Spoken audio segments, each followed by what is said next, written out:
Sejam bem-vindos ao canal de Deus oficial de Quixeramobim. Pessoal da igreja, mais uma vez com a paz do Senhor, amém, irmãos? Louvado seja o nome do Senhor por estarmos mais uma noite reunidos na sua presença. Louvado seja Deus. E hoje, irmãos, nós iríamos aprender um pouco do que a palavra do Senhor nos ensina sobre a firmeza na graça. Louvado seja Deus. Então, quem tem sua Bíblia, abra ela em Hebreus capítulo 12, a partir do versículo 14. Louvado seja Deus. Onde a palavra do Senhor, no versículo 14, o autor, o escritor de Hebreus, ele diz: procurem viver em paz com todos e busquem a santificação, sem a qual ninguém verá o Senhor. Louvado seja Deus. É um texto bastante conhecido, irmãos, mas não é porque seja conhecido que nós não venhamos meditar, examinar ele, porque a cada momento a palavra de Deus ela deve refrescar a nossa memória. Nós precisamos estar sempre lembrando dos ensinamentos do Senhor. Louvado seja Deus. Hebreus capítulo 12, versículo 14. E aqui o autor ele vai chamar a atenção do povo de Deus, da igreja do Senhor, para que os irmãos buscassem viver todos buscando a paz e também a santificação, porque sem essas duas qualidades, se nós não tivermos ela, nós não veremos, ninguém verá o Senhor, nós não alcançaremos o nosso objetivo final. E hoje, irmãos, pela manhã nós tivemos uma lição maravilhosa, onde nós aprendemos sobre o alcance da unidade, ou seja, a unidade, a união e comunhão do povo de Deus, ela é global, ela não é somente da Igreja Adventista da Promessa, ela não é somente da Assembleia de Deus, não é somente de outras denominações. A unidade do corpo de Cristo ela é global, onde todos os cristãos que creem no Senhor como seu Salvador e procuram viver em comunhão com Ele, precisam, por meio da fé que tem em Jesus, viver de acordo com a sua vontade.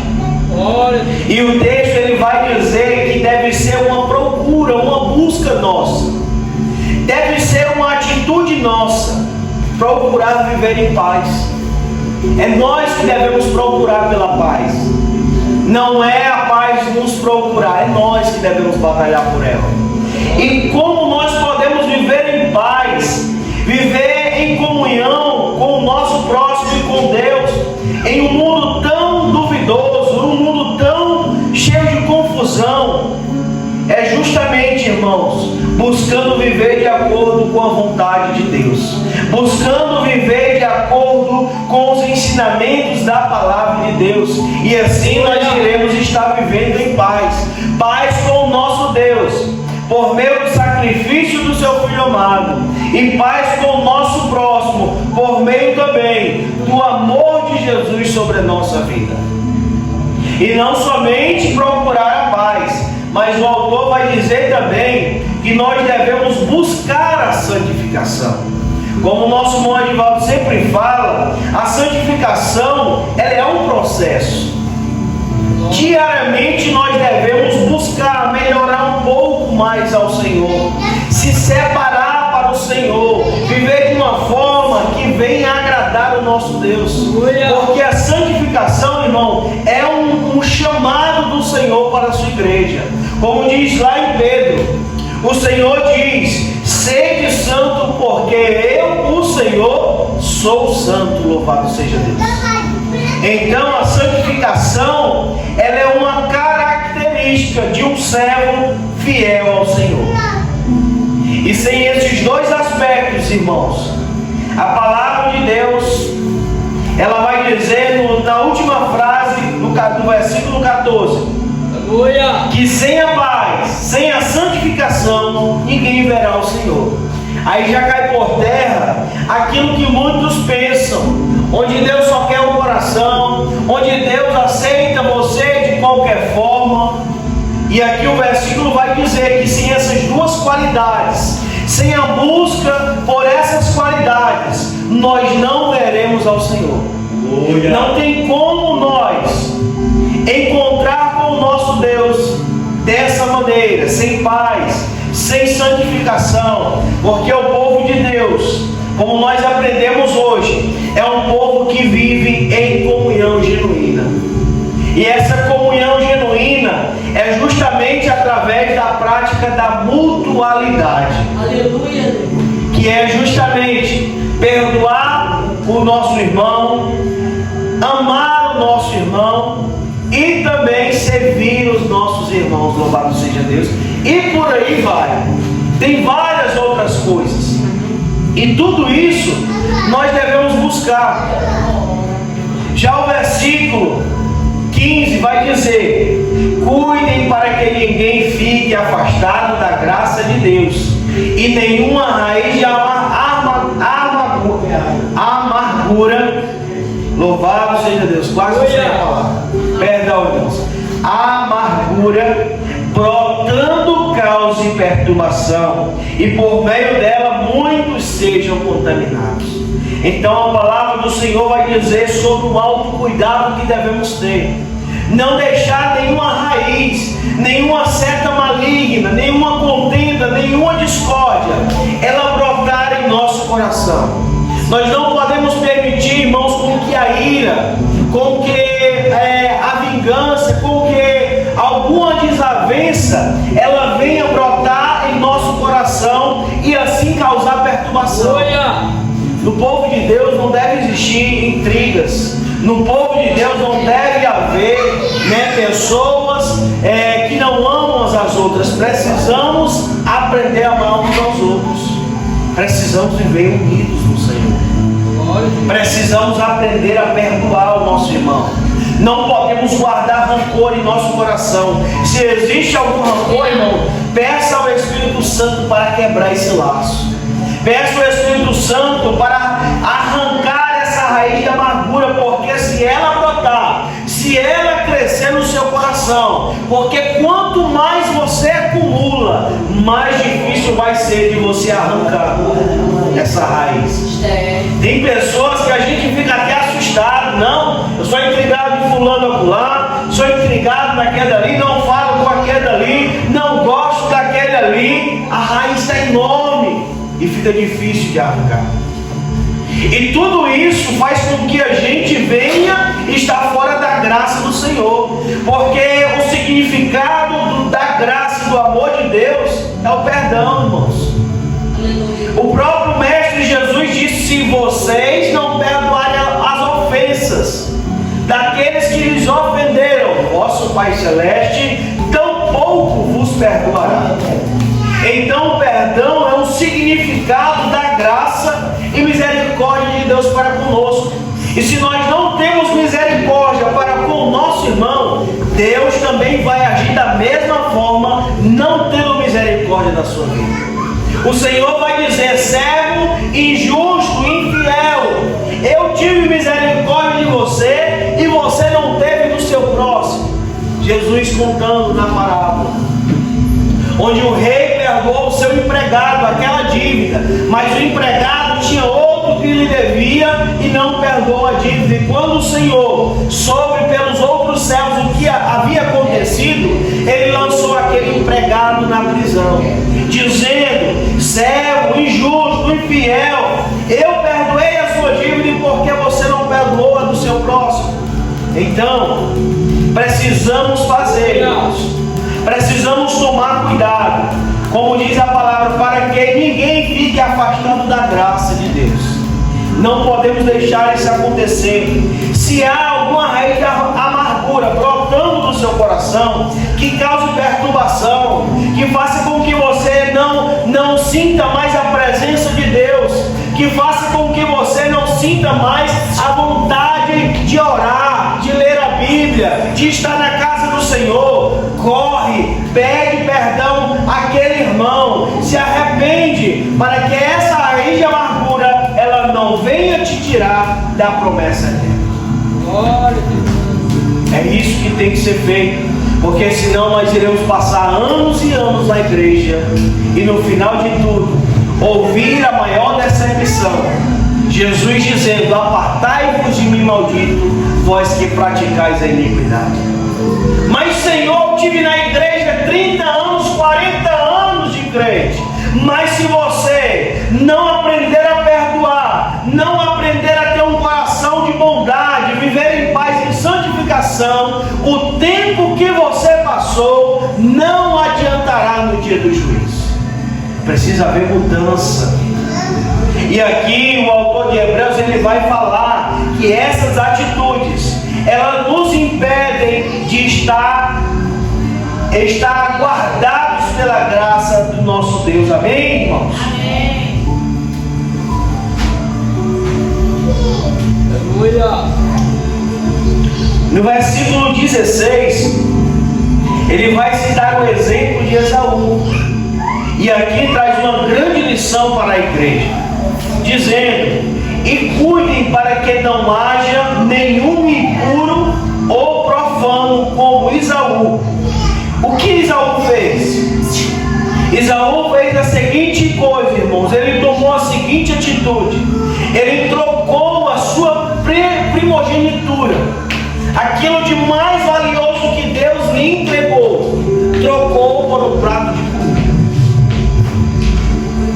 E quantos não estão trocando a graça do Senhor, o tempo de estar na presença do Senhor, por coisas banais? Pelo que você tem trocado Jesus? O que tem tomado o lugar de Jesus em sua vida? Porque as pessoas estão largando Jesus por coisas pequenas, assim como o exemplo de Esaú. Esaú, por um prato de comida, perdeu o direito de primogenitura. Ele perdeu a bênção que seria para ele. Seu pai iria abençoar ele, porque por meio dele seria a continuação do descendente de Abraão, da nação israelita. Mas isso não aconteceu, porque por um prato de comida, por uma coisa fútil, pequena, passageira, ele perdeu a herança eterna. E a palavra vai dizer, irmãos, que Esaú ele tentou voltar atrás. Ele se arrependeu, embora que com lágrimas ele tivesse ali chegado pedindo ao Senhor arrependimento, mas o Senhor, conhecendo o seu coração, não viu ali que ele estava buscando o arrependimento de todo o coração. E aí nós precisamos tomar cuidado. Muitas vezes nós brincamos ali, trocamos Jesus por aquilo, acolá, mas vai chegar um tempo em que, ao invés de você rejeitar o Senhor, será o Senhor que te rejeitará. Será o Senhor que irá te rejeitar. De tanto você querer brincar com Deus, viver em inconstância, só no alto e baixo. Hoje eu sirvo ao Senhor, amanhã eu já não sirvo. Hoje eu estou engajado na igreja, amanhã eu estou morto. Amanhã eu não tenho mais ânimo de nada. Então, se você vive nessa inconstância, hoje eu estou pegando fogo, amanhã eu estou morrendo de frio. Essa inconstância, querido irmão, vai chegar um tempo em que o Senhor vai te rejeitar. Porque o Senhor, a palavra de Deus diz: maldito o servo que faz a obra de Deus relaxadamente, de qualquer forma. Esaú achou: eu nasci primeiro. Por mais que eu venda a minha primogenitura, mas eu sempre serei o primeiro. Ele estava enganado. Para o nosso Deus, se você está trocando ele, irmãos, por qualquer coisa e se acostuma com isso, vai chegar um tempo em que o Senhor vai ver que você não tem mais jeito. E aí você vai permanecer naquela vida. Esaú perdeu a promessa, perdeu a herança que o Senhor havia dado para ele, por conta da sua atitude de ter escolhido apenas um prato de comida que ele gostava. E nós também muitas vezes escolhemos o que nós mais gostamos para substituir o lugar do Senhor, para substituir a prioridade que tem que ser para o nosso Deus.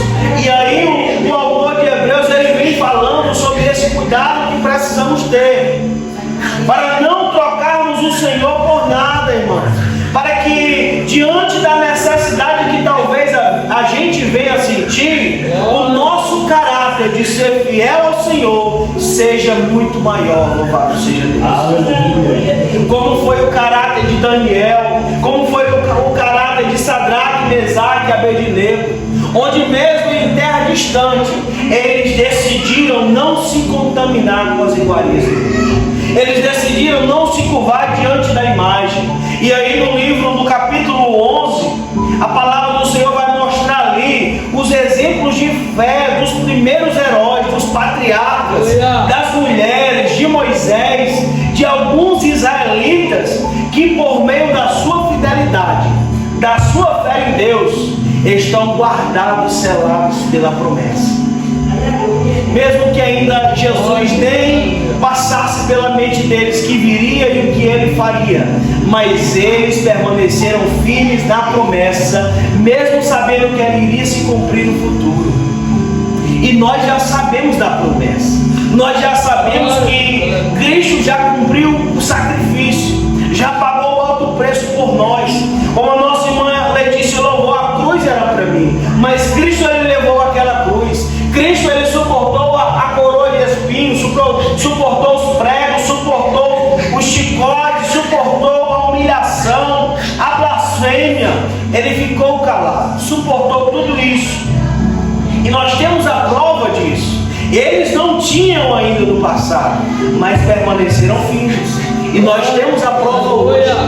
Nós temos a prova do amor de Deus, porque Cristo já veio, Cristo já morreu, Cristo já ressuscitou, e Ele está à direita do Pai, como nosso justo advogado. Louvado seja Deus. Por isso, irmão, não troque Jesus por nada.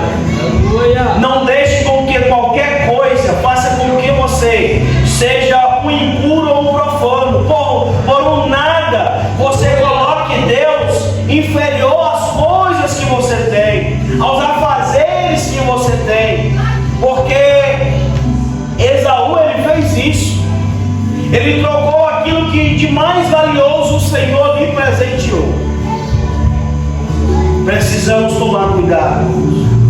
E mesmo diante de lágrimas, de choro, isso o Senhor não achou arrependimento digno para devolver a ele a primogenitura. Por mais que com lágrimas, com choro, com pranto, mas não se achou-se arrependimento para que voltasse novamente a promessa do Senhor sobre nós. Então tomemos cuidado. Muitas vezes nós rejeitamos o Senhor, mas pode chegar o tempo em que nós mesmos seremos rejeitados por Ele. E isso é duro, é cruel. É duro, é cruel. No verso 18 ao 20, o autor vai dizer: ora, vocês não chegaram ao fogo palpável e aceso, à escuridão das trevas e à tempestade, ao toque de trombeta e ao som de palavras tais, que já ouviram isso e pediram que não lhe fosse dito mais, pois nada já não suportavam o que lhes havia ordenado. Até o animal, se tocar no monte, será apedrejado. Na verdade, o espetáculo era tão horrível que Moisés disse: estou apavorado e trêmulo. Pelo contrário, vocês chegaram ao monte Sião, a cidade do Deus vivo, a Jerusalém celestial, os milagres, os milhares de anjos. Vocês chegaram à assembleia festiva, a igreja dos primogênitos nos céus. Louvado seja o nome do Senhor. A igreja dos primogênitos que estarão nos céus. Vocês chegaram a Deus, o juiz de todos, e aos espíritos dos justos aperfeiçoados, e a Jesus, mediador da nova aliança, e ao sangue da aspersão, que fala melhor do que o sangue de Abel. Louvado seja o nome do Senhor. Então o autor, irmãos, ele vai fazer uma comparação sobre o passado. O que o povo precisou passar, sofrer no passado. Isso volta lá para o Egito. Quando o povo saiu do Egito, estava caminhando no deserto. E quando o Senhor ali chama Moisés a subir no monte,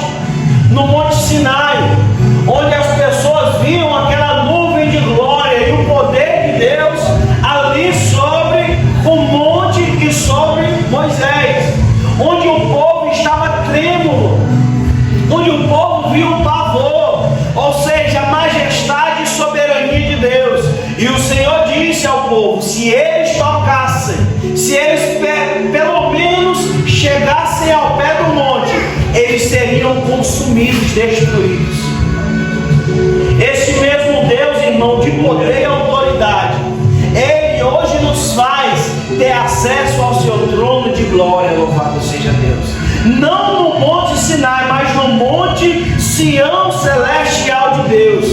Por meio de Cristo, nós recebemos essa promessa, essa graça salvadora de Deus. Por meio do seu sangue, nós somos limpados de todo mal e temos a garantia de uma promessa futura, de um reino eterno, louvado seja Deus. Porque não foi simplesmente, como a Bíblia diz, o sangue de Abel, mas foi um sangue melhor. Os irmãos conhecem a história de Caim e Abel. Caim matou seu irmão Abel, e Abel, ele representava Cristo naquele momento. Um sangue inocente que ofereceu um sacrifício perfeito ao Senhor, mas foi morto.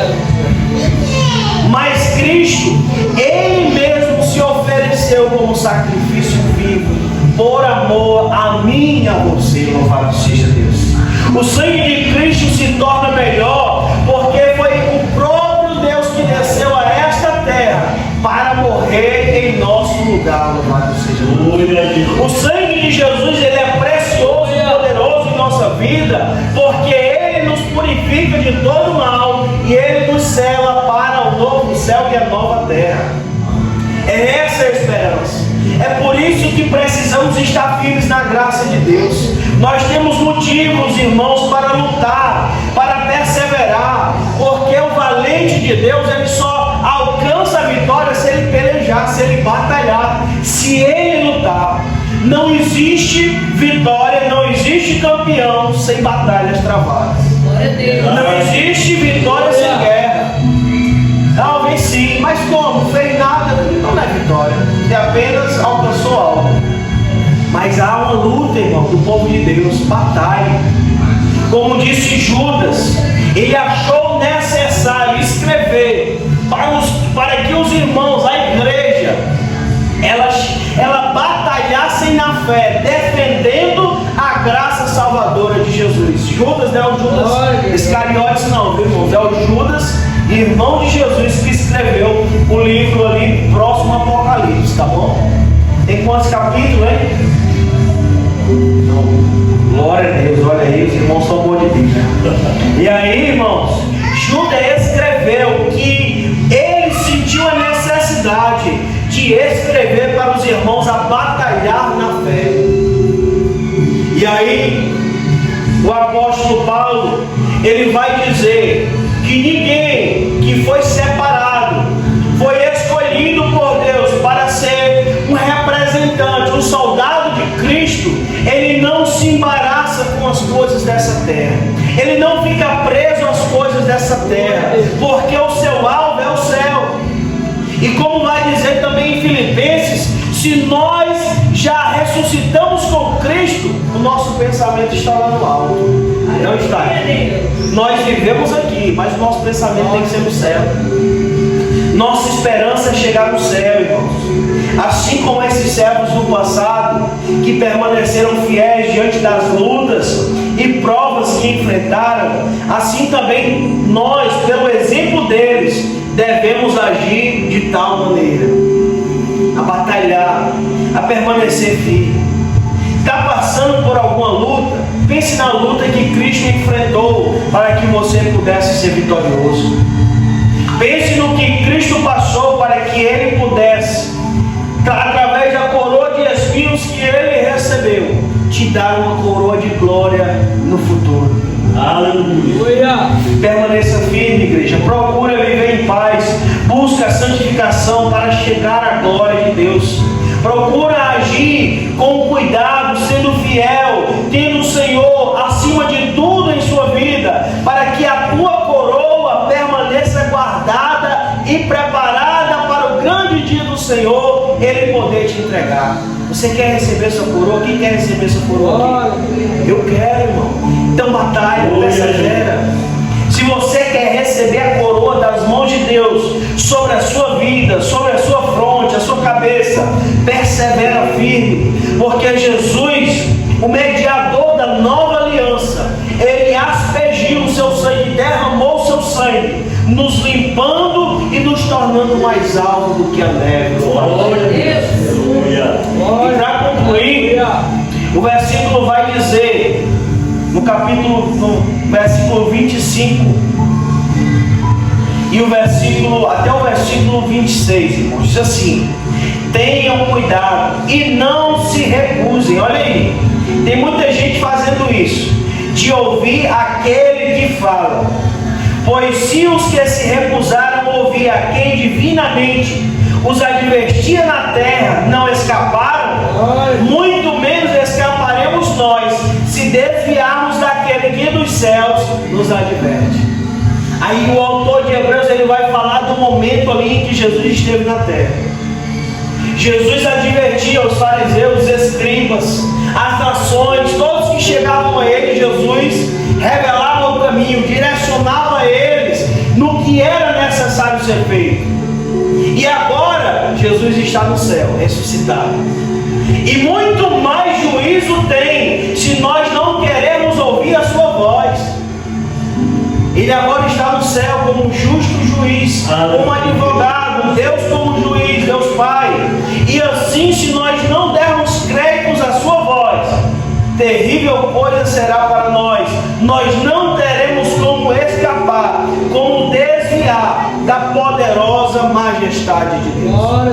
Como um texto que eu gosto muito de Apocalipse, quando o Senhor vier julgar a terra, lá o autor de Apocalipse vai dizer, João vai dizer, que ele veio em um grande trono branco, cuja presença os homens quiseram se esconder, mas não se achou lugar para ninguém.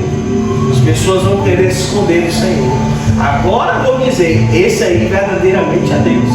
Vão querer cair nos bueiros, se esconder nas cavernas, dentro de casa, mas não haverá lugar para se esconder da presença de Deus. Não escaparemos, irmãos. Por isso, ouça a voz do Senhor. Dê ouvido à voz do Senhor, porque são palavras de vida, são palavras de esperança, são palavras de consolo e firmeza na graça do Senhor. Para concluir, o verso 26 diz: naquele tempo a voz dele abalou a terra, mas agora ele promete dizendo: mais uma vez eu farei tremer não só a terra, mas também o céu. Louvado seja Deus. Não vai ser só a terra, vai ser o céu também, irmãos. Então, esteja preparado, para que na vinda do Senhor, você não venha ter um espanto de desespero, de querer se arrepender, mas que na vinda do Senhor, você venha declarar, como o nosso irmão Divaldo sempre fala: esse é o nosso Deus, a qual nós esperávamos. Que a vinda do Senhor não seja um espanto, mas uma alegria, onde toda dor, todo sofrimento, tudo que vivemos nessa terra irá ficar para trás e nós iremos subir para a glória. Se essa é a sua esperança, nesse Deus que não somente fará tremer a terra, até o céu será abalado, diz a palavra do Senhor lá em Pedro. Os elementos do céu serão desfeitos, se despedaçarão e cairão sobre a terra. Ou seja, vai ser algo universal, onde o universo irá sentir o poderio e a majestade de Deus. Louvado seja Deus. Esteja firme, igreja. Continue de pé na presença do Senhor. Continue lutando. É essa mensagem que eu deixo para cada um, para que a gente venha crescer na graça salvadora de nosso Senhor Jesus. Eu agradeço a oportunidade, em nome de Jesus.